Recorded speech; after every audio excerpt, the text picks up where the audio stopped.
What's up mga rap? Tandaan nyo pa ba to? Isa past video ko. Ito na, re-reveal na natin kung anong bike tong nabili ko. So, road bike siya from Java. And the model type niya is Origa R5. All aluminum alloy siya. Ang frame size niya is 54 cm aluminum alloy. So yung drop bar natin, integrated na siya and hidden na yung cables niya kaya hindi na siya masyadong messy.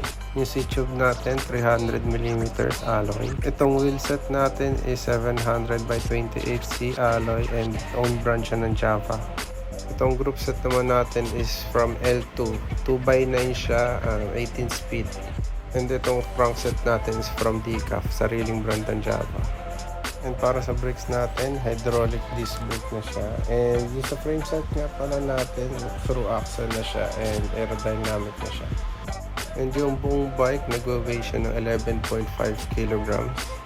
All stock pa siya, wala pa akong pinapalitan. So, kailangan muna natin siya last pag-in para masulit naman natin yung mga parts. Iwas tayo sa upgradeitis. So, ito, sound check muna tayo and shifting check.